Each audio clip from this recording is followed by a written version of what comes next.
सरकार अपनी पीठ थपथपा रही है कि रिकवरी रेट अच्छा है, मॉर्टेलिटी रेट में कमी आई है। इसके लिए मैं सरकार का अभिनंदन करता हूं, लेकिन इन आंकड़ों के पीछे छुपकर हम इस सच्चाई से मुंह नहीं मोड़ सकते कि आज तक कोरोना की बीमारी की वजह से 90,000 देशवासियों ने अपनी जानें गंवाई है। 90,000 डेथ्स, और इसमें इनडायरेक्ट डेथ जैसे लॉकडाउन की वजह से सड़क पर चलते हुए माइग्रेंट लेबर्स की मौतें, कारोबार चौपट होने की वजह से परिवारों ने की हुई सामुदायिक खुदकुशियां, ऐसी मौतें शामिल नहीं है। और इसलिए आज ये देश की जनता सरकार से जवाब मांग रही है कि जब कोरोना अपने देश में हाथ पैर फैला रहा था, तब आप अमेरिकी राष्ट्राध्यक्ष के स्वागत में मशगूल थे। जब देश की सेहत संभालने के प्रयास जरूरी थे, तब आप राज्यों की सरकारें गिराने के प्रयास में लगे हुए थे, और इसका खामियाजा आज देश के हर आदमी को भुगतना पड़ रहा है। अगर दूरदृष्टि दिखाते हुए आपने उसी वक्त हर इंटरनेशनल ट्रैवलर का आरटीपीसीआर टेस्ट कराया होता, तो आज ये नौबत नहीं आती। और फिर आपने सरप्राइज इवेंट की तरह लॉकडाउन देश पर थोप दिया। लॉकडाउन लगाते वक्त ये नहीं सोचा कि इसे फेज्ड आउट मैनर में भी लॉकडाउन किया जा सकता है। यह नहीं सोचा कि मार्च के महीने में कोरोना का स्प्रेड सिर्फ शहरी इलाकों में था, ग्रामीण इलाकों में नहीं। और नहीं आपने लोगों को तैयारी करने का अवसर दिया, थोप दिया देशव्यापी लॉकडाउन। परिणाम स्वरूप किसानों के हाथ से फसल चली गई, कईयों की रोजी रोटी चली गई, माइग्रेंट लेबर्स को सैकड़ों किलोमीटर पैदल चलना पड़ा। लोगों ने बच्चों को बिस्कुट खिलाकर, पानी पिलाकर सुला दिया, लेकिन आप पर विश्वास रखकर उन्होंने उफ तक नहीं की।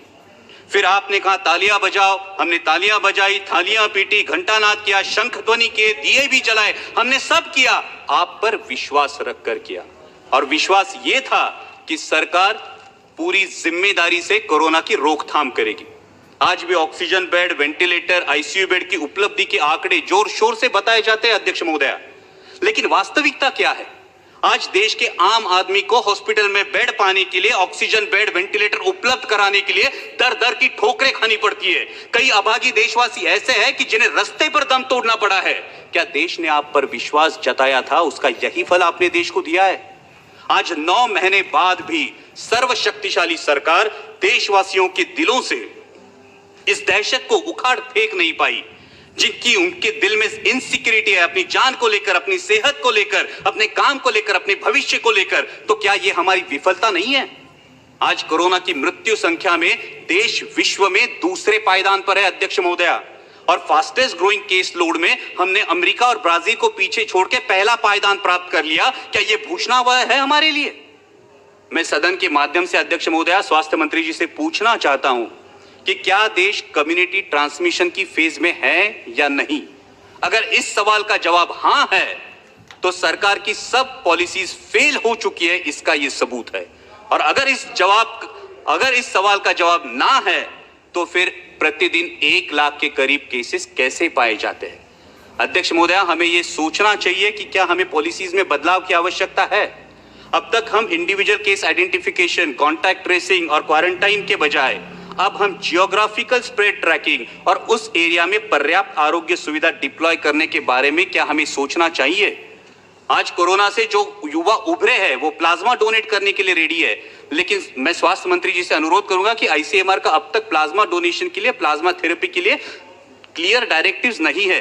वही बात सलाइवरी टेस्टिंग की है, और वही बात औषधों के दरों की है। आज फैबीफ्लू ले लीजिए, आज रेमडेसिविर ले लीजिए, आम आदमी के जेब के पहुंच से ये दवाइयां आज भी बाहर है, इस पे विचार होना चाहिए।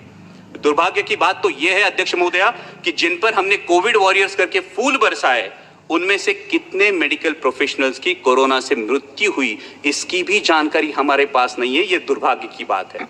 जब मैं ज्योग्राफिकल डिस्ट्रीब्यूशन की बात कर रहा हूं अध्यक्ष महोदया, तो मैं मेरे साथी सांसद फैजल जी का अभिनंदन करूंगा कि लक्षद्वीप में आज तक एक भी कोविड का केस पाया नहीं गया, इसलिए मैं अभिनंदन करूंगा। लेकिन उसी के साथ जब हम ज्योग्राफिकल डिस्ट्रीब्यूशन की बात करते हैं, तो कोविड से सबसे बाधित राज्य मेरा राज्य है महाराष्ट्र। आज महाराष्ट्र में 22% केसेस है और 37% डेथ्स है।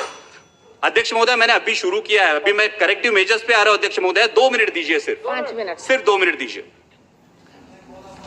और जैसा सांसद अरविंद जी सावंत ने कहा, उस प्रकार से महाराष्ट्र सरकार पूरी तरीके से कोशिश कर रही है, आदरणीय शरद पवार जी के मार्गदर्शन में कर रही है।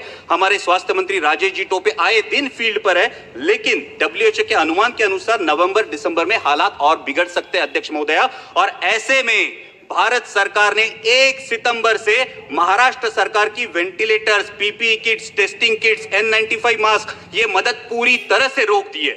हमारे मराठी में कहावत है अध्यक्ष महोदया, आई जेऊ घाली ना आणि बाप भीक मागू देना। ऐसा बर्ताव केंद्र की सरकार महाराष्ट्र सरकार के साथ कर रही है। क्या महाराष्ट्र के रहवासी देशवासी नहीं है? क्या महाराष्ट्र के रहवासियों के प्रति केंद्र सरकार का कोई उत्तरदायित्व नहीं है? मैं इस सदन के माध्यम से मांग करता हूं कि अविलंब महाराष्ट्र सरकार को टेस्टिंग किट्स और अदर कंज्यूमेबल्स की मदद मुहैया की जाए और उसी के साथ अनइंटरप्टेड ऑक्सीजन सप्लाई के लिए महाराष्ट्र में ऑक्सीजन मैन्युफैक्चरिंग मेगा यूनिट के निर्माण के बारे में सोचा जाए। अध्यक्ष महोदय, जब हम कोविड की लड़ाई में रिसोर्सेस की बात करते हैं, उतना ही अहम है स्किल्ड मैन पावर। जैसे कि आरोग्य मंत्री, मैडम ये बहुत अहम मुद्दा है, देश के लिए बहुत अहम मुद्दा है कि जैसा कि आरोग्य मंत्री जी ने बताया, कोरोना का वैक्सीन आने में कुछ समय लगेगा। तो इसके लिए हमें सिर्फ 2 मुद्दे, इसके लिए हमें स्किल्ड मैन पावर की जरूरत पड़ने वाली है और इसीलिए जो नेशनल हेल्थ मिशन के रेट्स है, उन रेट्स में आसानी से स्किल्ड मैन पावर उपलब्ध नहीं हो सकती। इसलिए नेशनल हेल्थ मिशन के रेट्स को रिवाइज किया जाए ताकि और ज्यादा स्किल्ड मैन पावर इस कोरोना की लड़ाई में इन्फ्यूज की जा सके और उसी के साथ बहुत बहुत धन्यवाद एमसीआई की माध्यम